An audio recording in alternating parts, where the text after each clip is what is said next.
už 1000 mil, už nám zostáva len pár chvíľ. Cestu vieme, čo nás šťastiu privedie. Tých 1000 mil má jeden smer a jeden cieľ. Jeden cieľ náš starý známy, šťastný svet. Jeden cieľ náš starý známy, šťastný svet. Šťastný svet. Šťastný svet. Šťastný svet. Šťastný svet. Šťastný.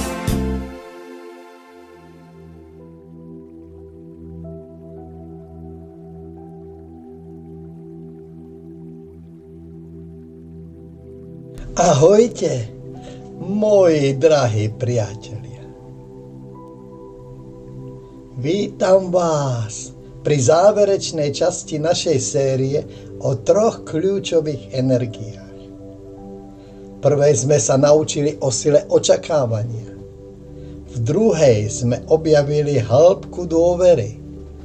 A dnes si predstavíme tretiu a poslednú energiu. Je to energia, ktorá spája a harmonizuje tie prvé dve. Je to umenie prijatia. Možno vám slovo prijatie znie trochu pasívne, ako by sme sa mali všetkému podriadiť a so všetkým súhlasiť. Ale skutočné prijatie je presný opak. Je to jeden z najmocnejších a najaktívnejších postojov, aké môžeme v živote zaujať. Čo je to teda skutočné prijatie? Skutočné prijatie neznamená, že súhlasíme so zlom alebo nespravodlivosťou. Znamená to, že dokážeme prijať realitu takú, aká je v tejto chvíli bez toho, aby nás pohltil hnev, strach alebo smútok. Je to schopnosť stať sa pokojným a múdrym pozorovateľom. Pozorovať udalosti vo svete, ale aj vo svojom živote s nadhľadom. Svedomím, že všetko je súčasťou väčšieho plánu a všetko sa deje pre náš rast. Ako sme už videli, v dnešnej dobe je veľa uvedomelých ľudí. Vedia o všetkých negatívnych veciach, ktoré sa vo svete dejú. Často na ne však reagujú veľmi agresívne. A je to pochopiteľné. No práve táto agresívna reakcia ich drží v nízkych vibráciách a bráni im v tom, aby sa posunuli vyššie.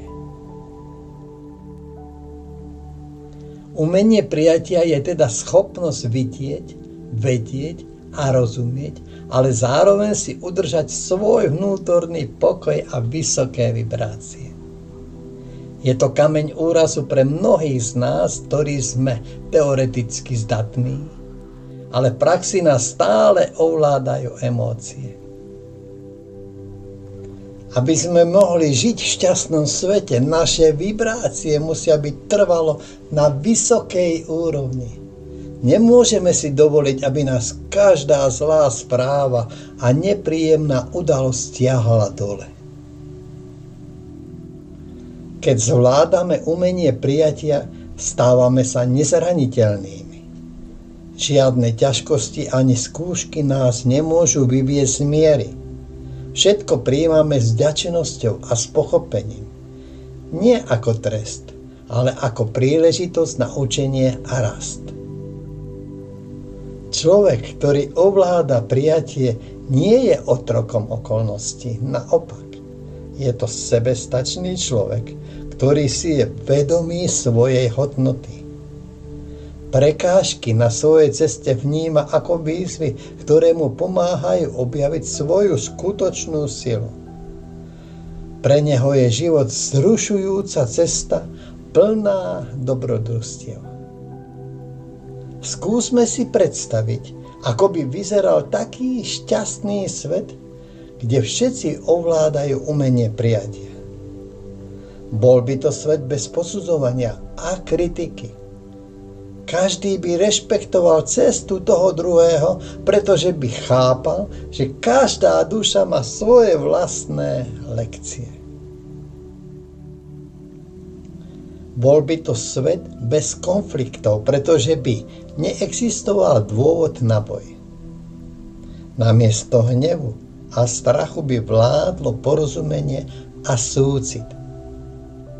Ľudia by prijímali seba samých presne takých, akí sú. A vďaka tomu by dokázali prijať aj všetkých ostatných. V takomto svete by sa naša energia nevyčerpávala zbytočnými bojmi, ale bola by plne k dispozícii na radostné tvorenie. Priatelia, dnes sme uzavreli našu minisériu o 3 kľúčových energiách.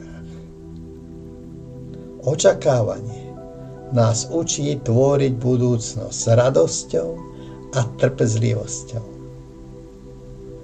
Dôvera nám dáva silu a istotu, že sme vždy vedení a chránení.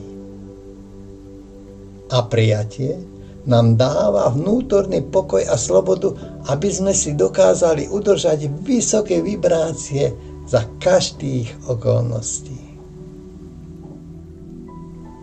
Keď sa naučíme tieto 3 energie vedome používať a udržiavať ich v rovnováhe, stávame sa skutočnými majstrami svojho života. Stávame sa tými, ktorí vedome kráčajú po ceste do šťastného sveta a zároveň ho svojim postojom pomáhajú tvoriť pre všetkých. Ktorá z týchto 3 energií, očakávanie, dôvera alebo prijatie, je pre vás tou najväčšou výzvou a v ktorej sa naopak cítite silní? Podielte sa o svoje postrehy v komentároch pod videom. Môžeme sa tak navzájom podporiť. Ak sa vám páčila táto naša spoločná miniséria, budem nesmierne vďačný za každý like a zdieľanie. To preto, aby sa tieto myšlienky dostali k čo najviac k ľuďom. A samozrejme, pre ďalšie spoločné objavovanie na ceste do šťastného sveta nezabudnite na odber a zvonček. S láskou a prianím vnútornej harmónie váš Jojo.